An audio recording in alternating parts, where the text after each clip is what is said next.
Afghan veteran and founder of Veteran Action, Mark Lucas, is here. Mark, double tap strikes, were they common when you were serving? Well, number one, we never used the term double tap for conducting airstrikes. So a lot of my fellow global war on terror veterans are laughing at Democrats and how they're talking about this. We never stopped in the middle of a firefight and asked the enemy if they needed aid. We finished the enemy. You could say that we killed them all. And I'll tell you that Secretary of War Pete Hegseth, President Trump, and Admiral Bradley, they will not be deterred. And this is a war on warriors. Every one of us who served overseas, we wanted to protect the United States of America.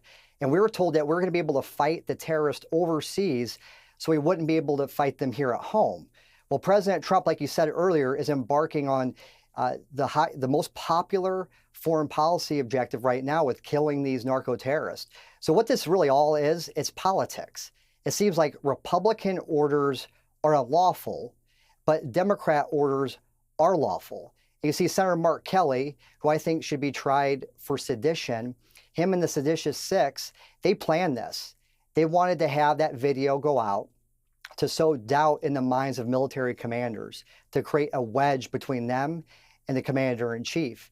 And then so behold, now there's this hoax that comes out that's going to be debunked. I think your opening monologue just completely exonerated the Secretary of War, Pete Hegseth. He is doing his job. He's defending his warriors and will continue to protect the homeland. So why do you think that the Democrats had no problem when Barack, Bush, Biden, Trump won, was doing this in the Middle East, but they have a problem now? What do you think that's about? It's all about politics. You know, Barack Obama conducted an extrajudicial drone strike that killed 2 American citizens. One of them was a 16-year-old boy. I don't hear Senator Mark Kelly talking about that. But when President Trump wants to protect our homeland, now that's unlawful.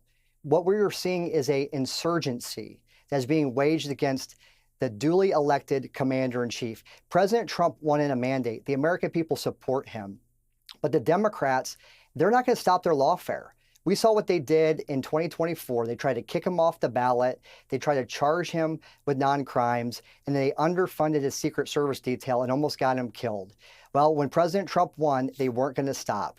And they're going to continue to wage this insurgency against the acting president, against Secretary Hegseth, and against the will of the American people.